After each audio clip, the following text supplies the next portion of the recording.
Pjesa e dytë e ditës këtu në dhomat e specializuara të Hagës dëgjuan 4 deklarata të fuqishme nga 4 SHAUÇK-s: Hashim Thaçi, Kadri Veseli, Jakub Krasniqi e Recep Selimi. Këto ishin edhe fjalët e tyre të fundit për procesin e gjatë të tyre për akuzat për krime lufte dhe krime kundër njerëzimit. I pari që e nisi serinë e deklaratave përmbyllëse ishte Hashim Thaçi, i cili përgjatë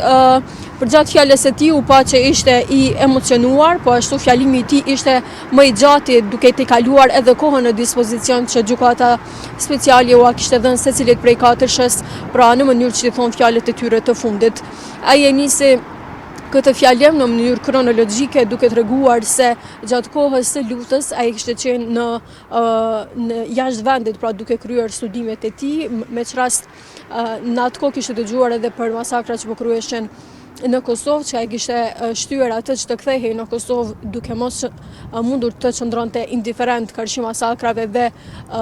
padrejtësive me të cilat po përballej populli i tij. Ai tregoi më pas që pas ardhjes në Kosovë ai u bashkua ushtrisë qeverimtare të Kosovës në luftën për liri e çlirim, ndërkohë që akuzat e prokurorisë ai quajti të pabaza, të paargumentuara dhe të paqena për shkak se sipas tij asnjëherë ai nuk ishte marrë pjesë në ndonjë krim apo në ndonjë plan të artimit të ndonjë krimi. Ai theksoi po ashtu se përgjatë luftës ai bashkë me persona të tjerë, pra me aktorë tjerë të ushtrisë qeverimtare përgjatë bisedave dhe kontakteve që kishin me ndërkombëtarët, kishin luajtur një rol sa i përket sensibilizimit të çështjes së Kosovës në arenën ndërkombëtare, duke thënë kështu se ndërkombëtarët nuk do të mund të ishin përkrahti në rast se akuzat dhe pretendimet e prokurorisë do të qëndronin. Në këtë formë ai edhe përmbylli fjalën e tij përfundimtare duke kërkuar nga trupi gjykues që të marrë një vendim të drejtë të paanshëm, duke konfirmuar kështu edhe qëndrimin e tij për sa i përket qysh në fillim krijimit të gjykatës speciale, pra për shkak se ai edhe vetë tha që theksoi se në Kosovë vazhdon të kritikohet sa i përket vetë themelimit të gjykatës speciale. Pas Thaçit, fjalën e mori edhe Kadri Veseli. Fjalimi i tij ishte më spontan, ishte më shumë i shoqëruar edhe me gestikulacione ku ku i mbështetnin fjalët që Veseli kishte zgjedhur që t'i thonte përpara trupit gjykues, po edhe ai po ashtu e theksoi se koha e luftës atë e gjeti duke studiuar jashtë vendit, mirë po duke parë masakrat dhe tmerrat që po përjentonte populli i Kosovës, ai e ndjeu veten të detyruar dhe ndjeu obligim moral e njerëzor që të kthehej në Kosovë dhe të bashkohej ushtrisë qeverimtare të Kosovës në përpjekjen për liri e pavarësi, për më pas pra për të kurorzuar pra edhe fitoria e shtetit të Kosovës kundrejt regjimit serb dhe Miloševićit. Ai e theksoi po ashtu se nevoja për të kthyer në Kosovë ishte për shkak se familja e tij, po jo vetëm edhe familja e tij, nuk po edhe gjithë familjet e Kosovës po përsekutoheshin nga serbët dhe ishte e patjetërsueshme kthimi dhe bashkimi sa i përket qytetarëve në mënyrë që ta luftonin regjimin e Slobodan Miloševićit. Tutje ishte fjalimi i Recep Selimit. Ky fjalim ishte më pak i gjatë se sa të tjerët. Ai e theksoi se është fjalimi i tretë i Selimit në gjykatën speciale dhe theksoi se dëshiron që ky fjalim të jetë edhe i fundit pra në gjykatën speciale. Fjalimi ishte më i fuqishëm, përbënte disa fraza të cilat kishin për tendencë që ta godisnin edhe zyrën e prokurorit të specializuar. Selimi e kritikoi dhe e vlerësoi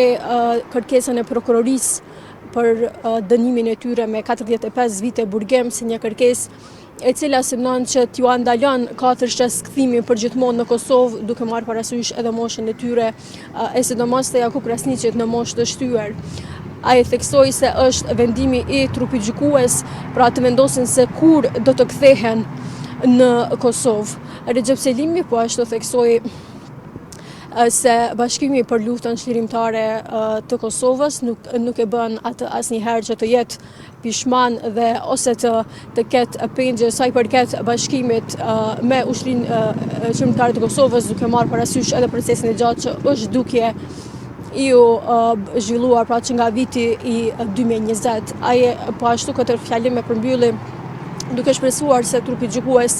në fund do të vendos në mënyrë të drejtë dhe të paanshme, duke ua dhënë lirinë 4 së UÇK-s, një liri e cila i është mohuar që nga viti